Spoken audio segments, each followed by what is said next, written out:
자, 오늘 그 에코티 수업을 할 거고요. 아마 교재는 아마 스웨이저 노트로 진행을 할 거고, 북 2를 가져오시면 될 것 같습니다. 교재는 다 가져오셨죠? 그 맨 앞 페이지 한번 보실래요?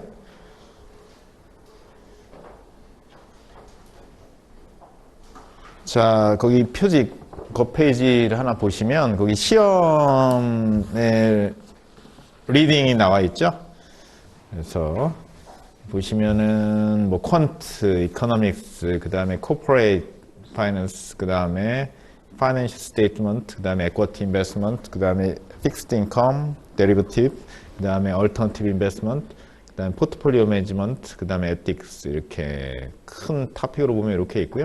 중간에 보면 우리 에쿼티 인베스트먼트에서 11%에서 뭐 14%까지 이렇게 시험이 출제가 된다라고 나와 있습니다.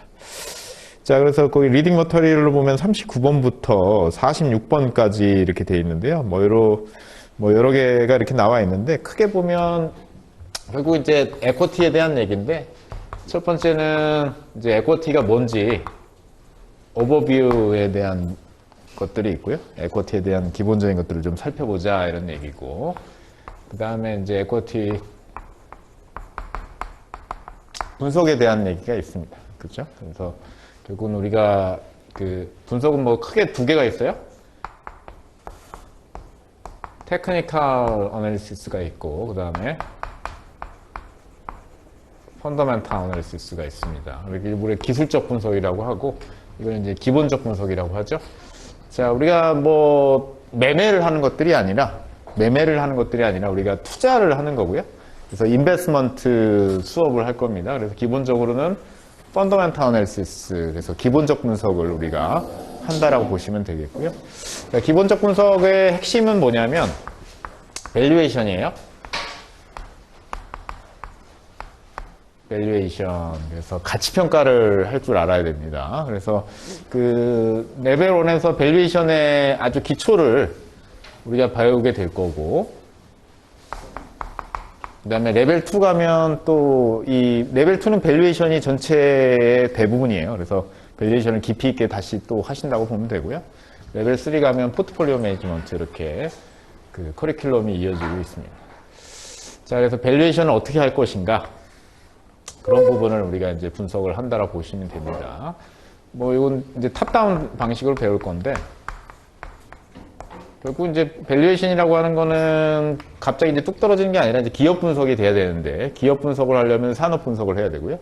산업 분석 위에는 또 이코노믹, 경제 분석이 필요하죠. 그래서 경제, 산업, 기업, 밸류에이션 이렇게 이어지게 되는데, 그런 것들을 좀 배우게 될 겁니다. 그 다음에 세 번째는 이제 마켓에 대한 얘기를 할 겁니다. 에코티 마켓에 대한 얘기를. 그래서 주식시장이 이제 어떻게 생겨먹었냐, 그런 용어들을 좀 배울 거고, 그 다음에 우리가 이제 시장을 보려면은 개별 종목을 보는 게 아니라 우선 인덱스를 봐야 되거든요. 에코티 인덱스에 대한 것들도 배우게 될 거고, 그 다음에 이제 주식시장이 우리가 뭐라고 해요? 주식시장의 어떤 주식시장에서 우리가 투자해서 뭔가 추가 수익을 창출할 수 있느냐, 없느냐, 그런 것들. 그래서 우리 책에는 뭘로 되어 있냐, 마켓 이피션시에 대한 얘기, 효율성에 대한 얘기, 시장이 효율적이냐, 비효율적이냐, 이런 것들, 그런 것들을 살펴본다고 보시면 되겠습니다. 자, 크게 이렇게 이제 구성이 되어 있다고 보시면 되겠고요. 우선 뭐 밸류에이션이 되게 중요하고, 그 다음에 뭐 오버뷰, 마켓, 뭐 이런 것들에 대해서 좀 배운다라고 보시면 되겠습니다.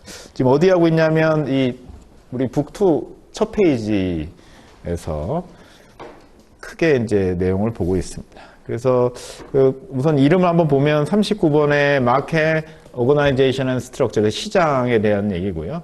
그 다음에 40번 시큐리티 마켓 인덱스, 그래서 마켓 지수에 대한 얘기고, 그 다음에 마켓 이피션시, 에코티 마켓에 대한 얘기고요. 그 다음에 42번이 오버뷰 오브 에쿼티 시큐리티, 그래서 기본적인 뭐 주식의 기초에 대한 얘기고, 그 다음에 43, 44, 45, 46이 에쿼티 어널리시스, 인더스트리 어널리시스, 그 다음 밸류에이션까지, 그래서 분석으로 이어진다라고 보시면 되겠습니다. 됐어요? 예, 그렇게. 이제 뭐 그렇게, 뭐 레벨1은 사실 그렇게 어렵지는 않고요. 그런데 용어를 좀 정확하게 이해를 하시면 될 것 같아요. 자, 그래서 어디로 가냐면, 뭐, 순서가 우리 책에 막 뒤죽박죽 돼 있는데, 이제 레벨1이 사실 기초 과목이 아닙니다.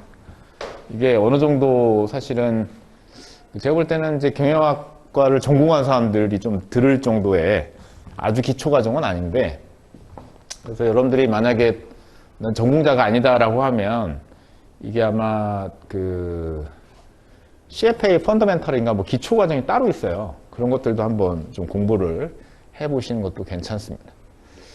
그러면은 그 펀더멘탈을 안 들었는데 지금 에쿼티 레벨1 수업에 들어왔는데 따라갈 수 있나요? 생각하시는 분이 있겠죠, 그죠? 잘 못 따라가게 될 텐데. 그래도 그냥 계속 수업을 들으면 돼요. 그러니까 이 과목이 여러 개가 있잖아요. 그쵸? 아까 그 과목들이 있잖아요. 그냥 잘 모르면 모르는 대로, 알면 아는 대로 처음부터 끝까지 그냥 듣고 공부를 합니다. 그 다음에 한 번 더 공부를 하면, 그렇게 하면은 아마 따라잡을 수 있을 거예요. 그래서 2번을 하든 3번을 하든 레벨1을 그런 식으로 해서 패스를 하게 되면 레벨2 정도 가면 전공자랑 격차가 상당히 줄어들게 돼요. 레벨2부터는 아마 뭐 큰 어려움은 없을 건데, 비전공자면 레벨1을 한 번 공부하는 게 아니라 좀 여러 번 하신다고 좀 생각을 해야 될 것 같아요. 그렇죠? 그래서 아마 이제 그 좀 모르는 내용도 있고 막 그럴 텐데, 그런 것들이 막혀도 뭐 질문하고, 그 다음에 모르면 그냥 모르는 대로 넘어가는 겁니다.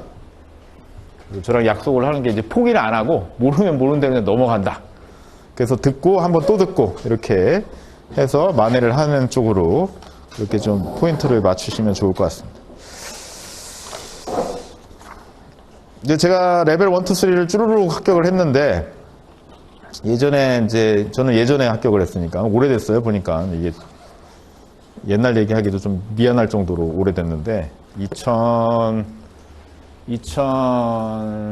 12월에 1차하고 2005년에 6월에 2차하고 2006년 6월에 3차에서 쭈루룩 끝냈거든요. 2년 반 정도 걸려가지고.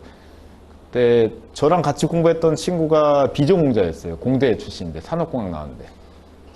그래서 아, 이거 녹화하는 거죠? 아, 욕 나올 뻔했네. 이 X는 왜 CF를 하는지 궁금할 정도였는데, 그 친구는 이제 금융공기업으로 가긴 갔는데, 나중에.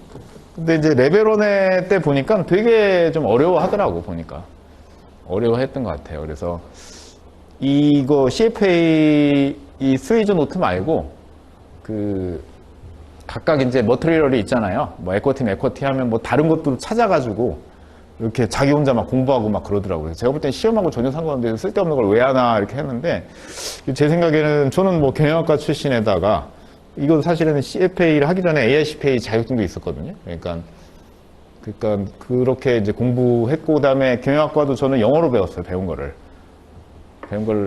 그 유학파 교수님들한테 배워가지고 영어로 배웠으니까 뭐 용어도 좀 익숙하고, 그 다음에 AICPA도 했으니까 뭐 회계도 익숙하고 재무도 익숙하고, 그렇죠. 그러니까는 당연하다고 생각했던 것들이 아마 비전공자니까 되게 어려웠을 거라는 생각이 듭니다. 그래서 레벨 1 때는 공부하는 걸 도저히 이해할 수 없었거든요. 왜 저렇게 비효율적으로 하는지. 근데 이제 2 정도 가니까 별 차이 없고요. 저보다 더 잘하고 있더라고요. 저는 공부를 그때는 이제 직장 다닐 때라서 되게 힘들게 했고, 그 친구는 직장을 안 다녔는데, 열심히 하니까는 이제 사실은 2만 가더라도 금방 뭐 따라잡히더라고요. 그러니까 전공자인데도. 그 친구는 이제 열심히 공부를 했고, 저는 공부를 안 하고 왔으니까 오히려 따라가기 좀 바쁘고, 레벨 3 때는 뭐 똑같았던 것 같아요. 그냥 서로 토론이 되는 막 그런 상황이었던 것 같습니다. 자, 그래서 어쨌든 둘 다 시험에 떨어진 적이 없이 잘 합격을 했죠.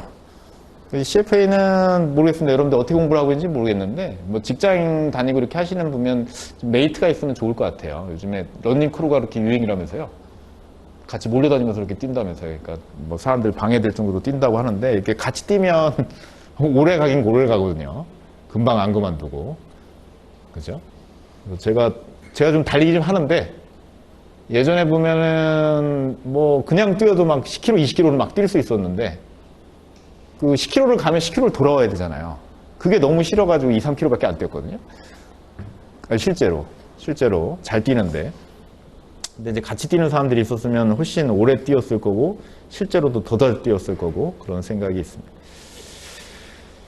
자, 그래서 CFA 시험이 한 번 시험을 되게 어렵게 만들어서 한 번으로 끝나면 좋을 텐데, 이게 1, 2, 3차로 나눠져 있습니다. 이게 상당히 힘든 길이고요. 그것 때문에. 3번을 시험을 봐야 되기 때문에. 그래서 어쨌든 여러분들 좀, 이제 레벨 1이니까 고달픈 미래가 여러분들 앞에 있을 겁니다.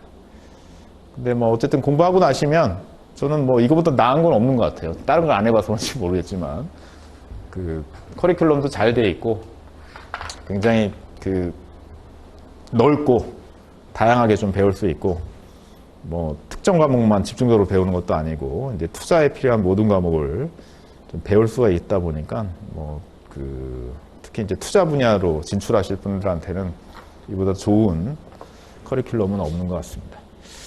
자, 309페이지부터 진행을 할게요. 첫 시간이니까 좀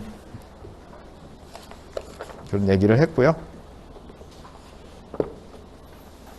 그래서 뭐 어쨌든 이게 처음이니까 처음 공부하시는 분들은 저걸 따면 좋나요? 나쁘나요? 뭐 그런 얘기 되게 많이 하시더라고요, 보니까. 저는 실제 투자에 관심이 되게 많았어요. 그래서 그 투자를 하려고 공부를 한 거고요. 뭐 취업하려고 공부한 건 아니고 실제 제가 투자하고 의사결정하는데 굉장히 큰 도움을 준 게 사실인 것 같고 그 다음에 취업하는데도 도움이 된 것도 사실인 것 같아요. 제가 이제 한국채권투자운용에 있는데 저희 회사는 CFA가 없으면 들어올 수가 없거든요, 매니저가. 이게 필수입니다. 매니저가 되려면 아예 입사가 안 됩니다, 기본적으로. 그래서 뭐 어쨌든 그런 실질적으로도 그렇고 취업할 때도 도움이 되고 했던 것 같은데 근데 뭐 다른 데들은 잘 모르겠어요. 우리나라에 또 특성이 있다 보니까 뭐 CFA를 조금 폄하하는 사람들도 있고 그렇죠. 그래서 제가 볼 때는 뭐 가지고 있으면서 폄하한 것 같지는 않고 이제 없는 경우에 폄하하는 경우가 더 많은 것 같긴 하고요. 그렇죠. 그래서 그런 경우도 있는 것 같은데 제가 볼 때는 뭐 웬만한 뭐 MBA보다는 더 나은 것 같아요. 특히 해외 쪽 파이낸스 MBA보다도 더 낫지 않나라는 생각은 있습니다.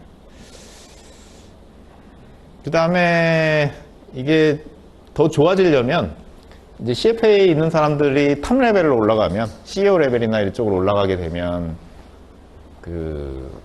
이제 여러분들이 원하는 인정을 더 받는 데 도움이 되고 아마 그렇게 될 것 같은데 뭐 점점 숫자가 많아지고 있으니까 나중에는 뭐 더 좋아지지 않을까 생각이 됩니다.